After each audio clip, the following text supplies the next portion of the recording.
네, 2부 시작하겠습니다. 이제 현황이에요. 그 글로벌, 국내 둘 다 현황 좀 봅시다. 일단 네.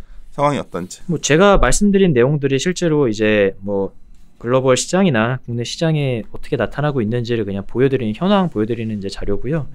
제가 지금까지 말씀드렸던 게 이제 글로벌 제약사들이 최대한 효율성을 어떻게 하면 높일 수 있을까에 대한 뭐 여러 전략들에 대해서 말씀을 드렸잖아요. 실제로 데이터에서 어떻게 나타나는지를 보니까 확실히 R&D 증가율 자체는 어쨌든 감소하는 게 맞다. 여러 자료가 공통적인 겁니다. 네. 아까 처음 시작할 때 말씀하신 것처럼 네. 엄청 투자를 하고 있을 줄 알았더니 네. 줄어들고 있는 거예요. 네. 근데 이제 보시면은 이제 그 오해하실 수 있는 게 투자 절대 금액 자체가 줄어드는 거는 이제 절대 아니고요. 뭐 26페이지에서 보시면은 절대 금액 자체는 모두 업체들이 다 늘립니다. 근데 이제 R&D의 그러니까 매출액 대비해서 비중을 조금은 이제 줄일 생각을 하고 있다는 거고요. 보니까 이제 글로벌 탑 10 그 뭐 매출액 기준으로 뭐 그런 애들을 이제 보면은 업체들을 보면은 한 7개 정도 업체들은 물론 이제 바뀔 수도 있겠지만 7개 정도 업체들은 2017년 대비해서 2024년을 봤을 때는 조금 더 줄이겠다고 보통 얘기를 다 하고 있는 것 같아요.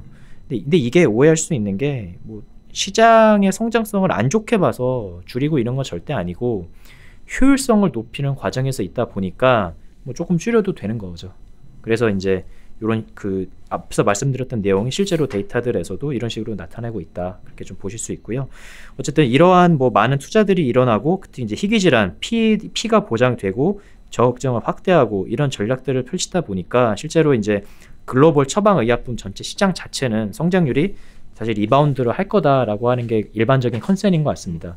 이게 사실은 2010년 정도부터 2017년까지는 한 8년 정도 동안 CAGR 2% 정도밖에 성장을 못했어요. 과거보다 성장률이 줄어들었다에 대해서 이게 과거보다 좀 덜한 건가 생각을 할 수 있는데 이제 다시 최근에 뭐 희귀질환 같은 거 뭐 희귀질환 의약품들도 개발되고 있고 근데 무엇보다도 표적 치료제 아니면 뭐 아까 말씀드렸던 이중 항체라든지 면역 항암제라든지 뭐 그런 것들이 신치료 기법들이 많이 나오는 덕분에 성장률은 다시 리바운드 할 거다라고 하는 게 일반적인 컨센인 것 같습니다.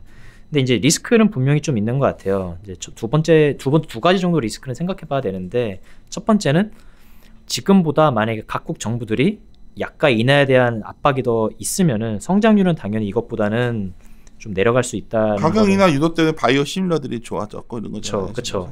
맞습니다. 상황은 이건 구조적인 거 아닌가? 그렇죠, 맞죠. 근데 이제 지금 생각하는 것보다 만약에 더 했을 때.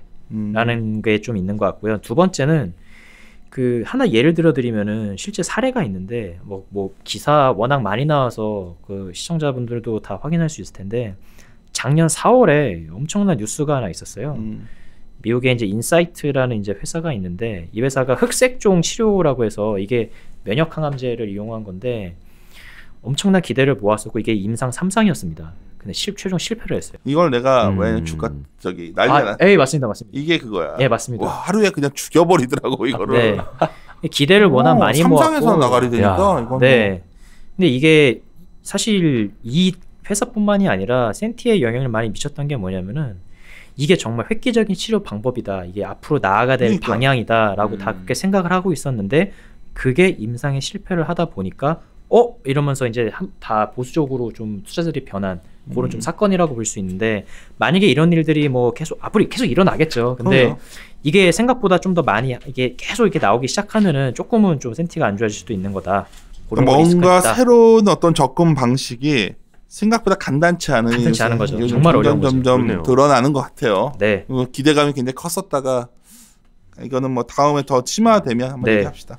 그리고 근데 무엇보다도 뭐 어찌 됐든지 간에 바이오 의약품 시장 자체는 당연히 커지는 건 맞다. 그쵸? 왜냐하면 이게 바이오 의약품이라고 하는 게 일반적으로 이제 항체 같은 것들 사용하는 건데 가장 강점은 표적해서 찝어서 들어갈 수 있다는 게 강점이고 표적해서 찝어서 들어가기 때문에 당연히 부작용도 최소화할 수 있는 거고 그리고 직접적으로 병의 이제 메커니즘에 직접적으로 타겟하기 때문에 효과도 좋은 거죠. 그러니까 물론 뭐 저희가 지금까지 많이 약국 가면은 사실 바이오 의약품 보기 힘들잖아요. 다 화학 의약품인데 걔도 걔 나름대로 성장을 되게 빠르게 해 나갈 거지만 바이오 의약품이라고 하는 것도 성장이 워낙 빠르기 때문에 이제 그쪽에 좀 더 주목을 해야 된다. 그렇게 좀 생각을 하고 있습니다. 국내 업체도 이제 글로벌 살펴봤으니까 국내 쪽도 이제 좀 보셔야 되는데 국내 쪽은 뭐 사실 크게 세 가지 정도 전환점들이 좀 있었던 것 같고요. 워낙 제네릭이 컸죠. 네, 첫 번째는 2000년대 초반에 글로벌 블록버스터들 대표적으로 뭐 비아그라 같은 얘기 많이 그런 그 약 예를 들어서 많이 말씀하시는데 그런 블록버스터 약들이 이제 특허가 만료되면서 제네릭 시장이 확 열립니다. 확 열렸어? 사실 비아그라 그때 그리고 나서 온갖 우리나라에 별거 다 나왔었잖아요. 그렇죠. 그래서 다 받아봤지. 네. 그렇죠. 막 받아봤는데 제대로 자리 잡은 거 별로 없지 않아? 그래도 잘 그래? 팔리는 것 같던데. 그래? 네. 그래서 개인적인 걸로 그냥 했는 건데. 네. 죄송합니다. 잘못 알고 있어. 그때 하도 난리였었는데 네, 난리였죠. 온갖 게 다 나왔었는데 네. 다들 조용해진 것 같아. 그래서 그런 게 이제 첫 번째 전환점이었고 이제 두 번째 전환점은 이제 국내에 이제 국한시켜서 말씀드리면 2012년도에 있었던 일괄 약가이나 이거 사실 임팩트가 상당히 컸던 그쵸. 거고요. 제네릭들 많이 커졌는데 이제 찍어 누르겠다라는 게 이제 두 번째 전환점이었다고 하면은 세 번째 전환점은 아까 처음에 말씀드렸던 2015년도에 있었던 이제 기술 수출. 그러니까 우리나라 제약사 한국양품이 역사를 만든 거죠. 한국양품이 대단했어요. 네. 진짜 그 회장님도 대단하신 분이고 네. 그 약국하시다가 정말 그렇죠. 정말 그래서 우리나라 제약사들도 기술력이 있다라는 거를 이제 레퍼런스가 확인이 된 사건이라고 이제 보실 수 있고요.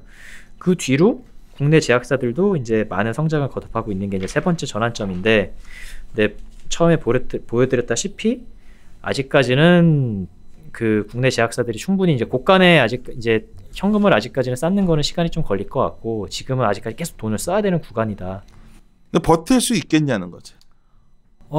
그래서 제가 뒤에 말씀드릴 그러니까 건데, 바이오가 거의 뭐 이거는 약간 다른 이제 다음 단계 가서 우리 최성원 연구가 얘기했지만 그냥 바이오 포트 매니저 입장에선 이렇게까지 안 들어가고 그냥 난 삼성 삼마나 포트에 채널 세우고 있다가 뭐 이런 논리가 그쵸. 셀트리온이나 이게 편하거든 지금. 편하죠. 예, 그럴 수 있죠. 그러니까 이게 저도 놀랐어요. 이게 제가 들어가겠냐는 거죠. 네, 저도 연간으로 보니까 사실 뭐 정말 순차입이 정말 많아지더라고요. 점점 계속 쌓여갈 거라도. 네, 계속 쌓여야죠.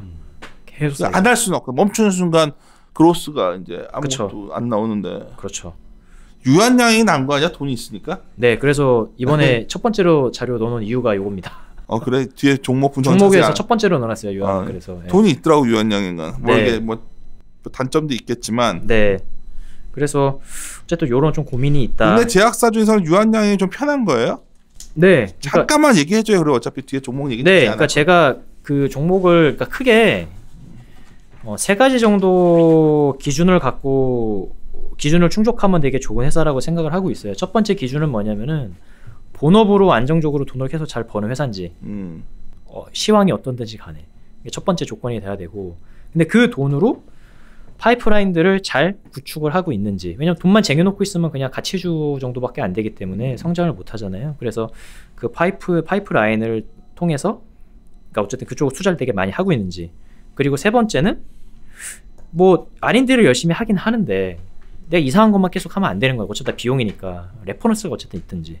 근데 궁금한 게, 네. 그러니까 끊어서 죄송한데 파이프라인 있잖아요. 이것도 네. 어느 분이 물어봤는데 제약사마다 파이프라인 다 다양하잖아요. 네, 다르죠. 그게 뭐 1상부터 3상부터 있는데 네. 그게 많은 게 좋은 거예요? 아니면 3상짜리 그래도 확실한 거 하나 갖고 있는 게 더 나은 건지? 그게 좀 그건 것 물어보시더라고요. 같아요. 이게 저도 아마 똑같이 고민을 사실 저도 똑같이 했고요. 확실한 게 세상에 어디 있어 근데. 네. 아니 그러니까 거의 뭐 이렇게 뭐 계란을 학교에서 이제 막 발표도 바구니에 이제 한 바구니 담냐 나눠 여러 개 넣는 게 낫다고 봐요. 네, 근데 무조건 파이프라인은 쫙 깔려 있는 게 낫고요. 깔려 있는 거. 네. 그리고 여러 바구니로. 오해하실 수가 있는 게 저도 그랬었고, 물론 이제 확률적으로 봤을 땐 당연히 1상에 있는 것보다는 3상에 있는 게 확률이 당연히 좋겠죠. 예. 근데 이게 그 확률의 의미가 저는 사실 솔직히 없다고 생각하는데 어차피 빵이 될 수 있는 거거든요.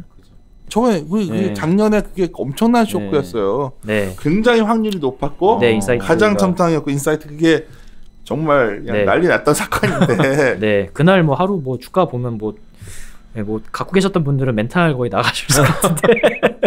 우리나라 요번에 코센도 뭐 약간 그런 뭐 거죠. 어떻게 보면 네. 다른 문제에 대한 분석을 네. 해봐야겠지만. 그래서 어쨌든 그래서 레퍼런스가 있는 게 좀 중요한 것 같고요. 근데 그 레퍼런스라는 거는 내가 이렇게 잘한다라고 얘기하는 거가 아니고 특히 우리나라 제약사들 같은 경우에는 글로벌 제약사로 어쨌든 파이프라인이 나가고 있는지를 봐야 되는데 이 세 가지 종족이다 그 조건에서 충족이 돼야 되는 회사가 사실 한미였죠. 그치. 지금도 참 마찬가지인 거고요. 근데 유한을 제가 먼저 넣어놓은 이유는 뭐냐면은 유한이 사실 되게 이 세 가지 조건 중에서는 두 가지는 충족이 되는데 한 가지가 충족이 안 됐었어요. 레퍼런스가 없었어요. 뭔가 열심히 하고 있는 건 같은데 그냥 그런 거죠. 열심히 하고 있는 것 같기만 한 거죠. 근데 얘가 제약회사에서 안 벗어나는 것 같아. 그렇죠. 근데 작년에 레퍼런스가 생겼습니다.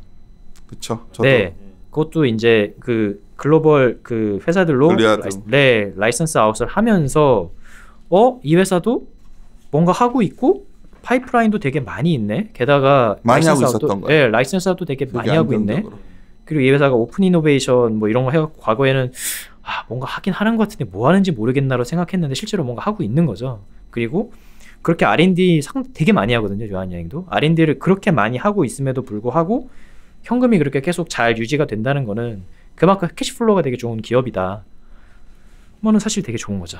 네, 우량한 기업이다. 근데 한미약품이 너무 마음고생을 많이 시켜가지고. 그렇죠. 그래가지고 한일은 좀 안정적인 회사 같은데 유한양. 네, 맞아요. 네. 좀.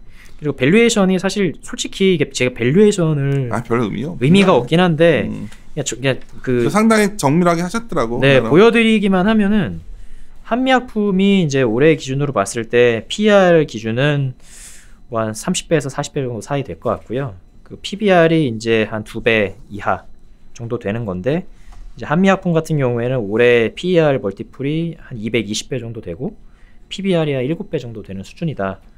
그래서 뭐 절대적으로 놓고 뭐 이게 사실 비교가 뭐 어느 게 더 싸다 비싸다고 절대 얘기할 수는 없지만 어쨌든 밸류에이션 차이는 조금 난다. 난 너무 재밌었던 게 유한양의 연간 실적 추이하는데 안티프라민, 삐꼼씨 이게 다 이렇게 분할해서 실적 추정을 해놨어요. 매출액이랑. 그래서 재밌었어. 저도 안티프라민 정말 이거 오래된 안티프라민이 이렇게 큰지 몰랐어. 저도 몰랐어요. 안티프라민 쓰냐? 나 깜짝 놀랐다. 이게 안티프라민이 유한양행 그 OTC 그러니까 제품 중에서 1위입니다.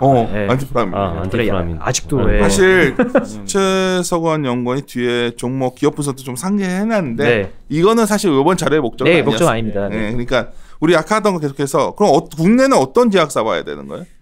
제가 이 공부를 하면서 생각이 문득 들었던 게 이거 보물선 찾는 거랑 똑같다는 생각이 좀 들었습니다. 그래서 봐요. 그래서 그런 것 같아요. 저희가 보물선이 어딘가 묻혀 있다는 건 알잖아요.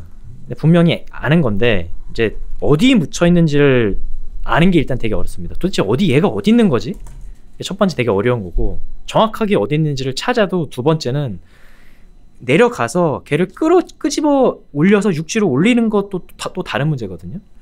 그래서 이것처럼 확률이 되게 낮은 이제 모험을 하는 게 이제 글로벌 제약 이제 이런 산업인 것 같은데 그래서 여기서 이제 아이디어로서 얻을 수 있는 거는 아까 말씀드렸다시피 본업에서 일단은 돈을 잘 벌고 있어야 되고 시장 파이프라인에 대한 미래에 대한 준비도 하면서 이거는 상품화까지 시킬 수 있는 능력을 갖고 있어야 되는데 아까 말씀드렸다시피 국내 기업들은 상품화까지 연결시키는 능력은 솔직히 이거는 지금 볼 건 아니다. 그래서 1번 조건과 2번 조건만 충족이 된다고 하면은 국내 제약사들을 볼 때는 충분하다. 상품 어차피 못 시킨다. 라는 게 제 생각입니다. 오케이. 2부 현황은 사실 우리가 많이 다 파악되셨던 거니까 여기까지 해서 2부 마무리 짓고 이거 길어지겠는데 정말 백투더 베이식 우리가 이번 자료에 심혈을 기울였던 부분이 있는데 맞습니다. 이걸 들어가도록 하겠습니다. 잠깐 쉬었다 가겠습니다.